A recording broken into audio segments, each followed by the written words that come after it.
a la tercera comunicación de la sesión de hoy. Está en la mesa Alfredo Eugenio Jiménez Gómez, habanero. Es graduado social, licenciado en Ciencias del Trabajo y posgrado en Desarrollo Local y Empleo. Actualmente es director del taller de empleo La Ardilla, del Servicio Público de Empleo SEPE, impartido en la Brigada de Paracaidistas de Jabalí Nuevo. Ha conciliado la labor de orientador laboral con la docencia en el ámbito de la formación ocupacional para el empleo. Es un activo componente de la Fundación Los Álamos del Valle de Ricote, cuyo presidente, como ha dicho el compañero Joaquín Caballero, nos dejó hace pocos días. Ha sido miembro de la sede permanente de la UMO en Abarán y es miembro activo de la plataforma de afectados para la hipoteca de este municipio. Ha sido ponente de estudios de investigación histórica en nuestra jornada de investigación desde los orígenes, así como en otros foros regionales. Le interesa la agricultura, es agricultor, y le interesa la historia, sobre todo la reciente, la historia del siglo XX, la historia oculta, ¿no?, la que no nos han contado. Hace pocos días, en este mismo edificio, participó en una interesante conferencia sobre la figura de dos ilustres habaraneros olvidados, víctimas de la historia, Antonio Eugenio Gómez de Cosme e Isidoro Gómez. Hoy, en la jornada de investigación, nos va a hablar sobre un paraje querido, conocido por todos los habaraneros y ciezanos, el Menjú, y nos va a hacer una contribución sobre Motor, que se titula Motor de la agroindustria conservera en Abarán y Cieza y polo de turismo industrial en el Valle de Ricote. Pues cuando quieras. Vale, muchas gracias. Gracias por estar aquí hoy, viernes de puente y en mayo. Espero estar a la altura. El Menjú es un sitio conocido. Antes quería recordar a dos personas. Bueno, obviamente a José Luis Pardo, que estuvo aquí presentando, persona conocida y habrá que hacerle un homenaje en su momento. Y he sido alumno de un profesor querido en Cieza, de Pepe Marín. Entonces, Pepe Marín, allí en el Club Atalaya, tiene Menjú, Paraíso Perdido. Utilizo la metodología en las colaboraciones de una demanda laboral. Entonces, Pepe Marín decía, una demanda vale lo que podáis justificar en hechos y una sentencia vale lo que es su razonamiento. Entonces, lo que no podéis justificar ni lo nombréis. Todo lo que pongo lo he justificado, en esta y en otras ponencias. Entonces, son ejercicios de hemeroteca y de testimonios orales que luego confirmo, no en libros, porque busco temas sobre los que no haya bibliografía, sino en publicaciones, sobre todo en periódicos. Los libros se pueden destruir, los periódicos, por estadística, hay más. Entonces, bueno, recuerdo a Pepe Marín y recuerdo al embajador José Luis Pardo, motor de desarrollo del Valle de Ricote. Y por lo demás, solo una breve referencia. En el Congreso de Ojos nombré a los moriscos, porque era sobre la expulsión de los moriscos. Y expulsaron a 30.000 moriscos de España. Los últimos, los del Valle de Ricote, en 1614. Dije que los palestinos son los moriscos del siglo XX. Todavía no se veía la barbarie que iban a hacer con ellos y que siguen haciendo. Como universitario, como persona, no puedo empezar sino recordando que están matando en streaming a mujeres, a niños, a gente indefensa que no ha hecho nada, que estaba en su casa y le han metido a presión allí en el año 47 a todos los que no terminaron con ellos en los campos de concentración. Muy mal aquello, pero estos no tienen culpa. Entonces, ya que la Universidad de Murcia no mueve un dedo, ya que vamos a ver la final de la Champions como si no pasara nada, recordar el genocidio contra el pueblo palestino. Perdón, lo digo a título personal, no responsabilizo a la organización de esto, pero tenía que decirlo. Entonces, brevemente, el Menjú es un sitio conocido.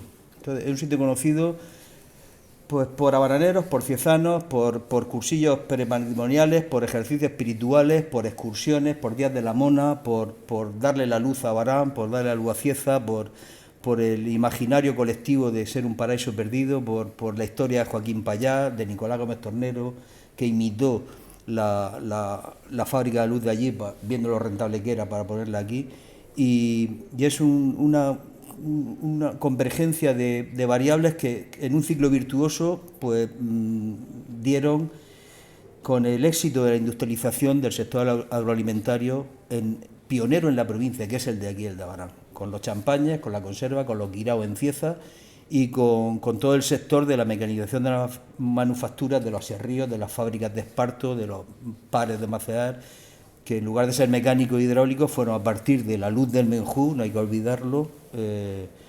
fueron la causa directa del aumento de la productividad.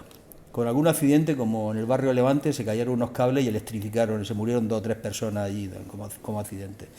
Viene en la prensa. Entonces, la estructura de la colaboración, visto que es un sitio conocido, ¿cuál es el origen de la finca del Menjú?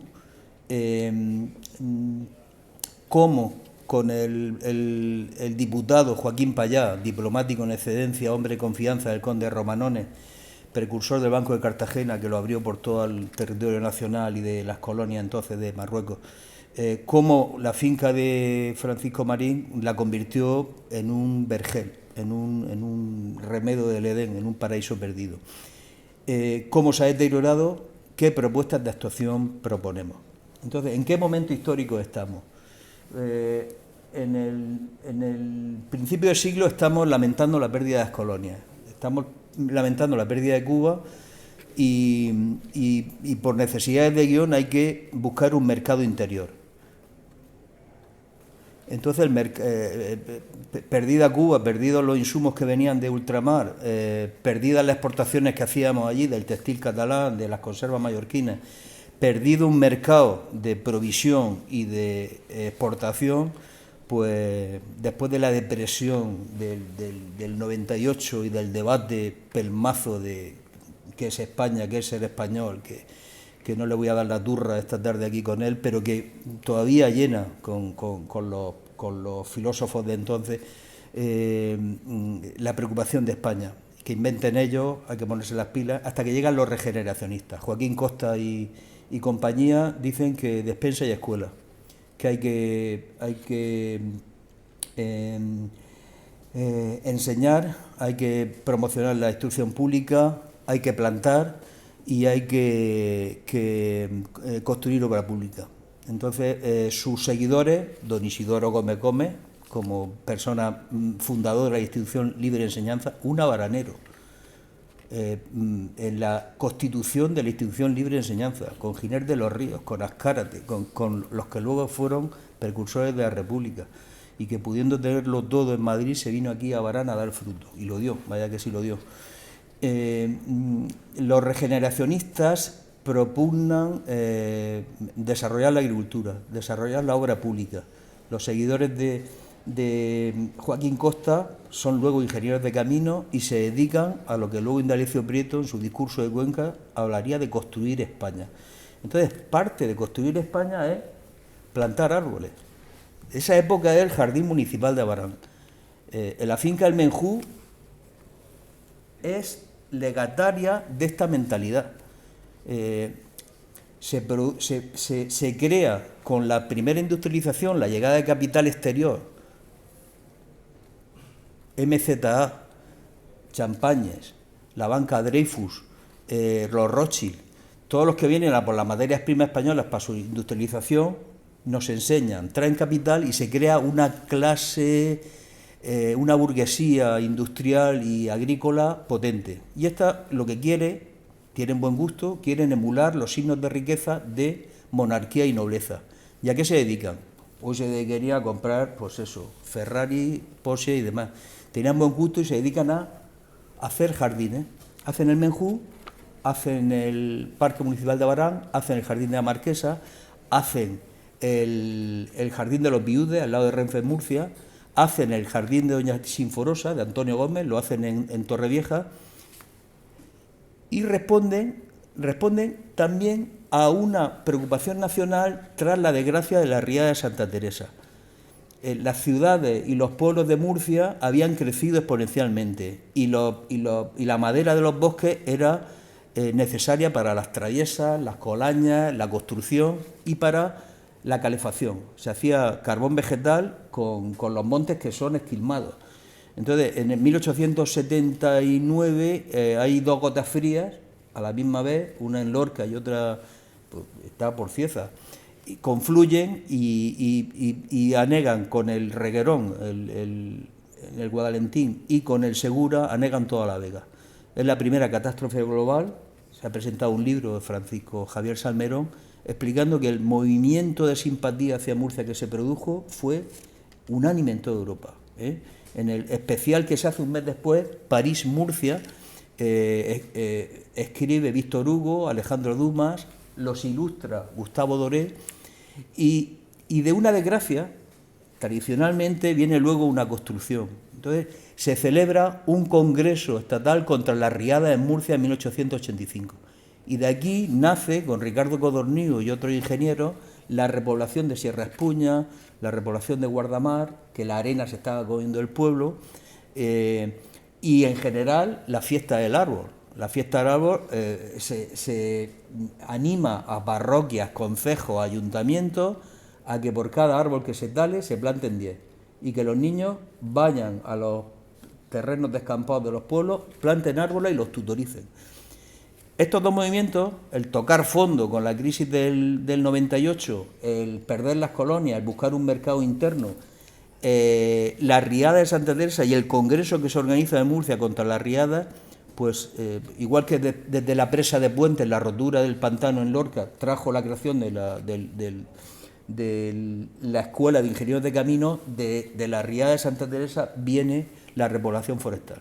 En un sitio casi desértico, en Sierra Espuña, se crea un parque natural de pino mediterráneo, que es una cosa extrañísima. El que viene de fuera, de pronto, en ese carral te ve aquello. Eso es cosa de Ricardo Codorníu y Musso, otro ingeniero que no se nombra, pero que entre los dos hicieron eso. Una obra titánica, hecha azada, hoy con máquinas, con máquinas de cadenas, se haría más rápidamente y más efectivamente. Señal de que si no lo hacemos y tenemos los montes perdidos es por una mala gestión forestal. Pero estando aquí quien está, tampoco voy a adentrarme más. ¿Qué hacen esta burguesía potentada que nada en dinero? Pues aquí tenemos el jardín de Antonio Gómez Gómez en Torrevieja. Esta es la foto de Ruiz de Alda del año 29, anterior. Esto es al lado de la playa de la Acequión, donde está el puerto deportivo, era las afueras. Aquí está el canal de drenaje de las salinas de Torrevieja. Pues en toda esta parcela, que entonces era la entrada de Torrevieja, compra esta finca, esto es terreno arenoso, ahí no agarra nada. ¿Y qué hace Antonio Gómez? Pues como buen baranero, antes volcar que atrancar. Como el tren llegaba a Torrevieja, con tierra de abarán, va llenando vagones, desfonda todo el suelo de la playa de la Acequión, ya tuvo que llevar vagones, y empieza a plantar pinos, eucaliptos, árboles frondosos, que hoy son el primer parque de Torrevieja, el parque que le da nombre a su esposa, doña Sinforosa. Este es, a la entrada de Torrevieja. Esta es una foto de los 60. Esta es la avenida Gregorio Marañón, amigo de Antonio Gómez, que venía a ver a su mujer y le pusieron... Pues desde la carretera hasta la playa era Villagómez o Casa de los Portales. Este es el jardín. Tenían buen gusto estos nuevos ricos, porque eran nuevos ricos todos, pero que plantaban, creaban empleo, abrían mercados, eran emprendedores y no jugadores de ventaja, le pagaban a todo el mundo. Este es el Jardín de los Viudes. El que vaya a Renfe en Murcia verá que desde el Rollo hasta Renfe hay un jardín. Ese es el jardín de la familia Viude. Adrián Viude era vocal de la Cámara de Comercio con Antonio Gómez. El jardín lo donaron al final al ayuntamiento. Según me ha dicho un heredero, costaba mucho mantenerlo, ninguno de los herederos lo quería, y esto me lo contó en privado, pero se puede decir. Con el Menjú pasa lo mismo, pero no lo donan. Entonces, este es el origen del gusto por los jardines públicos. Entonces, el Menjú fue centro de vida social y cultural de Cieza. Joaquín Payá era un mecenas, que era un hombre que había estudiado Derecho y Filología Clásica. Entonces, su formación clásica pues le hacía rodearse y promocionar a escultores como Marco Díaz, pintores, músicos. Era un centro de vida social y de apoyo al arte, frecuentado por políticos. En Cieza, igual que antes había estado Antonio Cánovas de diputado estaba Joaquín Chapaprieta, que fue presidente del Consejo de Ministros. Ciezano han tenido mucho ojo con quién ponen en sus listas. Y al estar Chapaprieta, al ser diputado Joaquín Payá, al estar aquí Antonio Gómez, Nicolás Gómez Tornero, al estar Rogelio Manresa, el promotor de Almadenes, pues obviamente tenían tirón. Y ahí era ocio y negocio, no solo era un jardín de expansión donde la naturaleza domesticada ofrecía espacios de ocio a los residentes, era también un centro donde se hacían negocios. Entonces, junto a la Domus Romana se consideraba que el espacio sobrante era un signo de ostentación social. Estos emprendedores crean industria, ponen centrales eléctricas. El ingeniero Brunton es el que pone la turbina, abuelo de Pepe Brunton, con el que hemos jugado toda la vida, no lo sabía. Había una exposición el año pasado en la Universidad de Murcia muy notable. Bueno, pues ahí se ve que capital extranjero, tecnología extranjera, pues hacen que las fincas de ocio pues sean también fincas de negocio. Una finca de 500 taullas con central eléctrica, con un canal de derivación. Todavía no había confederación hidrográfica, pero logra un permiso para extraer del Segura 800 litros, 8.000 litros por segundo. Luego ya con las confederaciones se regula de otra manera.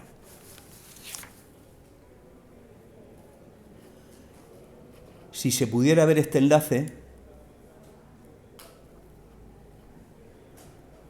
Joaquín Gómez Herrero, al que, según don Antonio Hielo Templado, en su duelo explicó que muchas tesis doctorales de arqueología y de historia se deben a él.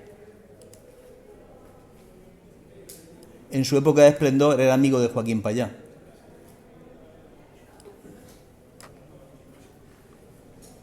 Bueno, en la colaboración está el enlace. Este es Joaquín Herrero, grabado por Ángel Millano, dos divulgadores culturales de Abarán. Gracias a ellos se pueden recordar muchas cosas en YouTube. El Menjú era espacio de representación que evocaba el paraíso perdido, con rincones dedicados a la acción de gracias que denotaban las raíces religiosas de su propietario, donde el agua y el encauzamiento era nervio central del paraje.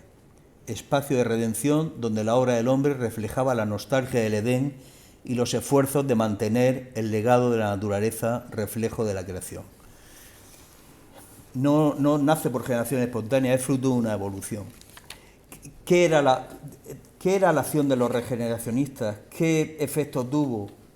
Bueno, se lee en la prensa desde 1904 la fiesta del árbol. Entonces, en el diario de Burgos, podemos leer, esta sociedad encarece a los señores alcaldes, párrocos y maestros de nuestra querida provincia que, uniéndose para tan simpático y necesario propósito, no omitan medio para, de hoy en lo sucesivo, celebrar en cada pueblo esta fiesta, pues por modesta que resulte, inculcará al niño el amor a los árboles, y si se familiarizan con ellos, los que la presencian, excusado es decir que harán aquellos que con sus tiernas manos planten algún arbolito, y más aún si después visitan con frecuencia las plantaciones para que no se pierdan por falta de los cuidados. Realzando las virtudes de plantar árboles por los jóvenes. El árbol es vida, a más árboles, más hombres. El país sin árboles es tan triste como los pueblos sin habitantes. Plantemos árboles, depositemos sobre el suelo santo de la patria las semillas del bien. Contad los árboles de una nación y leeréis su porvenir. No arranquéis un árbol sin haber plantado 10. Si queréis agua, haced bosques. Y profetizaba el cronista participando del sentimiento del paisaje que profesaban regeneracionistas, pintores y escritores modernistas y de la institución libre de enseñanza. El niño que despiadadamente hiere un árbol o troncha sus ramas está predispuesto a ser un criminal. Amar a los árboles es amar a la patria. La contemplación de la naturaleza en la soledad del monte enaltece el alma acercándola al Creador. Árboles, arroyos y pájaros, qué hermosa Trinidad, manantial de vida, de salud, de riqueza y de poder. Todos cortan árboles y pocos los plantan. Hágase lo contrario y los peores terrenos adquirirán gran valor. Bueno, se explaya. La fiesta del árbol es un éxito y se realiza en toda España. Muchos jardines románticos que hoy vemos como tales, el de Jumilla, hay gran profusión que luego eran privados y luego se han hecho públicos, se han mantenido. Lo del Menjú es una anomalía histórica. Cosas con menos mérito se han mantenido. Está en un ángulo muerto y hay algo ahí que lo bloquea. Establece un protocolo para el Día del Árbol y se canta un himno. Es un himno, yo he oído cantar a mi abuela, Purificación Morte Gómez, y buscando la estrofa en San Google, al final encontró en el Diario de Burgos la canción del árbol, que cantaban los escolares, y en el libro Imagen y Recuerdo de Rafael Amorós, en los dos volúmenes, viene la canción del árbol. Esto lo cantaban los niños con el alcalde Joaquín Llero Valentino, la banda municipal de música, hay fotos, y los eucaliptos estos centenarios fueron un día árboles pequeños. En 1910, a plantar arbolitos, pronto el suyo será cada cual. Ay del niño que el bien no le cuide, señalado entre todos será. Todo pueblo que el árbol atente, no pretenda de culto el honor. Es ingrato, es indigno, es infame quien destruye las obras de Dios. Es el árbol que plantamos el amigo más leal, solo pide que lo quieran sus tesoros para dar. Mientras vive nos regala con su fruto, con su flor, y aun muriendo bajo el hacha, nos conforta su calor. Entre selvas y breñales vivió el hombre cazador. Su morada fue una tienda, en su vida de pastor, más cansado, peregrino, anhelando quieto hogar, plantó el árbol, y a su nombre brotó pronto la ciudad. Un buen árbol da la cuna, do nos mece casto amor, el bajel que al mar se lanza, nuestro lecho de dolor, y con ansias moribundas, al perder la última luz, cífrase nuestra esperanza en el árbol de la cruz. Diario de Burgos, 15 de enero de 1924. Esto, a través del patrono de la Fundación Antonio Narejos, que ahora está en la UNESCO en París, he conseguido la partitura. A ver si se la doy a la banda de música y me hago socio ya de una vez, porque estoy procrastinando. Llega un buen momento de hacerse socio llevando las partituras del himno de árbol. Hay que aportar, ¿vale? Entonces, en este ambiente de depresión y de reacción, con los regeneracionistas, con la fiesta del árbol, con la burguesía adinerada que se dedica, además de plantar fincas, a plantar parques, nace el entorno recoleto del Menjú. Y ahí es donde Joaquín Pallá se explaya. Esta es la foto de 1929 del vuelo Ruiz de Alda, de las 500 hectáreas de primor entre bergamoto, naranja sanguina, una finca agrícola en producción, más todos los paseos que se ven perfectamente aquí, limitados, el reloj de sol, la fuente de Aretusa, una especie de auditorio, pista de tenis,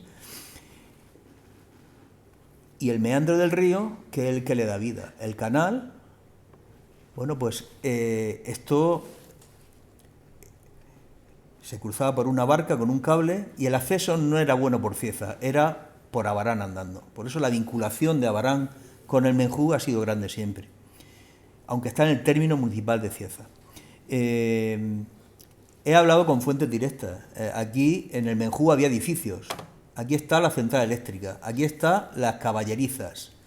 Perdón, un almacén que está destruido. Ahí estaban todos los aperos de labranza.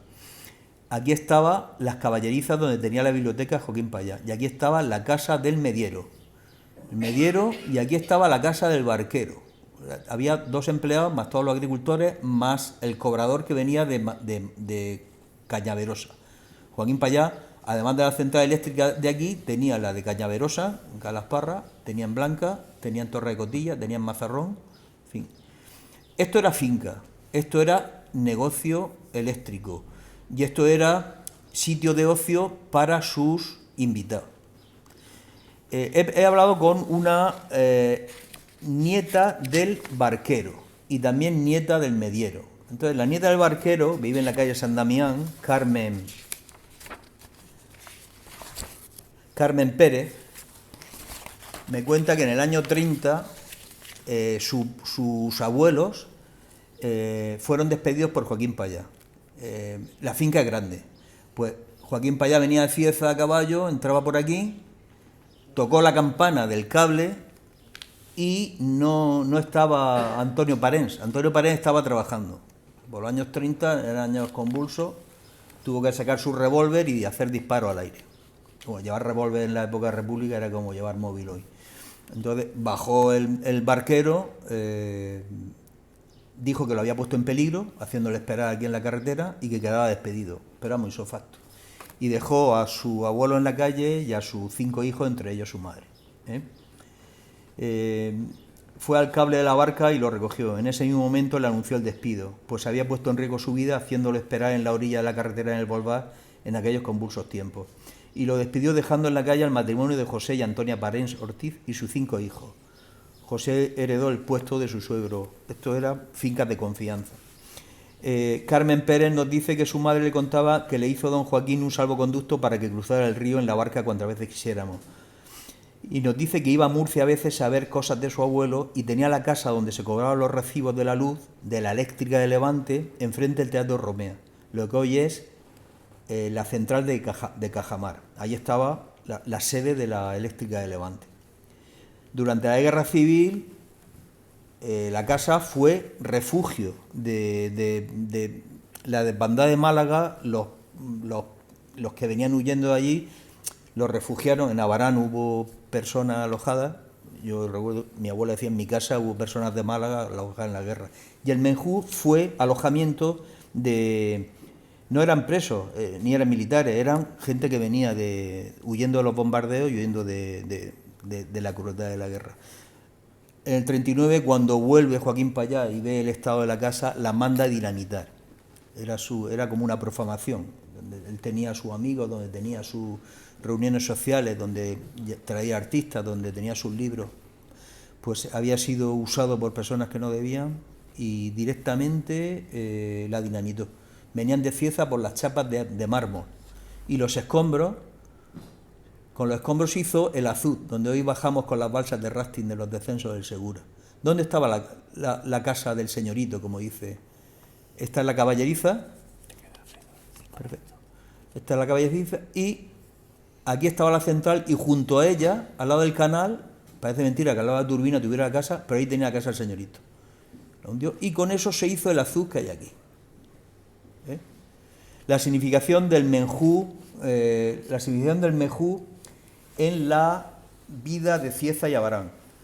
Pues se junta en un ciclo virtuoso variables externas de afluencia de capital, de afluencia de tecnología. Llegan los hermanos Champañes, nos enseñan a hacer conserva, enseñan a trabajar a Nicolás, a todos los encargados que luego se montan por su cuenta y son los pioneros de la exportación de Abarán y de la conserva, con lo que te enseñan los Champañes. Además, la electrificación aumenta la producción y además los motores de elevación del agua ya no hace falta norias. Teniendo suministro eléctrico, tú en las colas de las acequias, que son cauces privados, no agua pública, en las colas de las acequias tú puedes poner motores y convertir secano en regadío. Ese es el origen del pleito del agua que tiene Abarán en el centro de la diana de toda la Vega Media y Baja desde el año 1913, un año antes de que se haga el motor Resurrección, que fue ya la gota que colmó el vaso de los regantes de la Junta de Hacendados y del juzgado privativo de agua de Orihuela. Hubo una rebelión general contra el proyecto, se manifestaron miles de personas en Murcia, a los 10 días 13.000 personas en Cieza, fueron desde Abarán andando hasta Cieza y al pasar por Menjú recogieron a Joaquín Payá, que hizo uso de la palabra como diputado en el pleito del agua. Igual que Isidoro Gómez, igual que don Jesús Templado, igual que Luis Carrasco. Quiero decir, el nivelazo que hay, y se ve en el Defensor de Abarán, es altísimo, en oratoria, en contenido y en posiciones jurídicas y políticas. Esto es de fotos de Fernando Galindo. Todo esto está en la ponencia. Hago un sucinto. Esto se ha desarrollado en otras ponencias: el pleito del agua, la lucha de los motores, la llegada del ministro de Obras Públicas para poner orden en Las Vegas, cuando ve que es imposible contentar a todos y lo que hay que hacer es 2 presas arriba para regular el agua y soltarla en verano en época de estiaje y salvar las cosechas. Y además promover un trasvase. Fue lo primero que hace en el año 32 Indalecio Prieto, que viene a Abarán. Y entonces el año siguiente se va a Alicante y hace las nuevas directrices de política hidráulica con su ingeniero Manuel Lorenzo Pardo, que creó la Confederación Hidrográfica del Ebro, otro regeneracionista discípulo de Manuel Costa. Quiero decir, a esta gente le dolía España y propuso medios para solventar la falta de alimentos, la falta de infraestructura, la falta de carreteras, el subdesarrollo tradicional que hubo, que había. ¿Cuál es el origen de la fortuna de Joaquín Payá? Pues como alto funcionario no, pide una excedencia como diplomático y pasa a ser hombre de confianza del conde Romanones. Con el conde Romanones abre el Banco de Cartagena en muchas ciudades y en el norte de África hace una operación que no le gusta al gobierno. Compra los derechos de mineros del Rif. ¿A quién se los compra? Se los compra a Abdelkrim. Va con una recua de 15 mulas cargadas las alforjas de billetes y con eso Abdelkrim se arma comprándole a Juan Mars los fusiles y se organiza la guerra a Marruecos. El origen de la fortuna de Joaquín Payá es la guerra de Marruecos, según dijo Ricardo Montes en el Congreso de Ojotsk y en la revista Landelma número 19. Entonces, o se cuenta todo o no se cuenta. Quiero decir, fue un empresario, un emprendedor, un hombre que desde su fortuna entró en política, al revés que las puertas giratorias de hoy, entró en política para afianzar sus posiciones en la Confederación Hidrográfica, en los motores de elevación y en las centrales eléctricas. Entonces, es a lo que se dedicaban los prohombres. Entonces, Nicolás Gómez Tornero también participa en política, está en las listas de partidos agrarios. Es decir, que se ha contado una historia, pero si va a la hemeroteca y sigue un poco el hilo, pues ves que no eran neutrales, obviamente, eran millonarios. Pues se defendían sus intereses, pero lo hacían desde el juego político. Voy terminando. La guerra de Marruecos se financia con los derechos mineros del Rif. Juan Mars se amillona también vendiéndole las armas y Juan Mars luego sigue haciendo negocios ilegales con contrabando de tabaco en su fábrica de Argel. Y luego en el régimen, pues al final, por financiarlo, tiene todo lo que pida. Quiero decir, la fortuna, trabajando y ahorrando, pagando la hipoteca, no se hacen. El gran dinero se hace como se hace. En este caso está documentado. Propuestas de actuación. Abuelo Pepe Brunton. Antes de la luz eléctrica, la faena Antonio Gómez, las mujeres sentadas con manta haciendo naranja. Después de la luz, con pues fábricas de conserva de los champañas aquí. Propuesta de actuación. Bueno, llevamos en la Fundación Los Álamos de 2018 gestionando con la Confederación Hidrográfica, con el Servicio de Empleo y Formación, con la Fundación Caja Murcia, con los ayuntamientos de Abarán y Cieza. Agradezco al alcalde Jesús Gómez Montiel y al concejal Antonio Moya de Cieza la facilidad en tener aulas que no han cedido para un taller de empleo. Taller de empleo permitiría reforestar y revegetar la parte de dominio público hídrico, la finca de 2 personas, la orilla del río de la Confederación y la parte interior de la familia Payá, que heredó siempre por la vía del varón. Joaquinito, a diferencia de Guillermina y de la otra, fue el que tiene. Hoy es una herencia sin partir y ningún primo mete un duro pues, para evitar que si luego no le toca... En fin, la Constitución reconoce la propiedad, el Código Civil también, pero también se reconoce la función social de la propiedad. Yo, si algún día, para evitar el riesgo de incendios, de los helicópteros, de los forestales, de los voluntarios, si algún día digamos la palabra ya, no es profeso, sino por el bien público, la Administración la expropiara y esto se hiciera un centro de interpretación del territorio, no estaría de más. Hemos tenido permisos de... Esta es la Fundación Los Álamos, en el Hotel Alcor San Juan, el taller de empleo que se quiere hacer, similar al que se hace en Abarán, al que se hace en todos lados, los permisos de la Confederación, un primer permiso en el 18, otro segundo en el 21, los planos originales, licencia del Ayuntamiento de Abarán, convenio con el Ayuntamiento de Cieza, realidad actual. ¿Cómo estamos hoy? Pues igual que hace 5 años, pero un poco más viejo. Muchas gracias y en el libro está.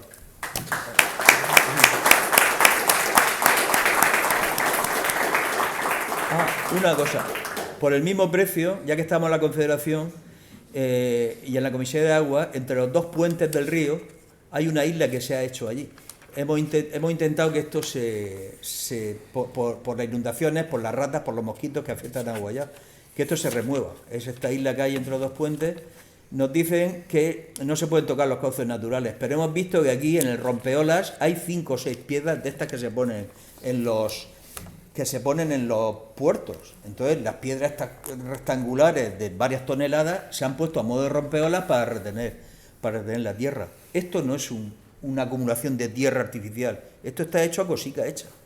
Entonces, si se demuestra que aquí no hay especies botánicas ni animales dignas de protección, pues los primeros pasos están dados ya ante la Confederación Hidrográfica y la Comisaría de Agua y los vecinos que han firmado como un solo hombre en la huella. Lo digo para que se sepa. Muchas gracias, Alfredo, por tu contribución. Vale. Bueno, pues no sé cómo estáis. Si estáis cansados para 5 minuticos o damos paso a la conferencia. No sé cómo el público que hable, que no estéis callados, o sea, que estéis muy callados. Vamos bien de tiempo, si son las 8:30.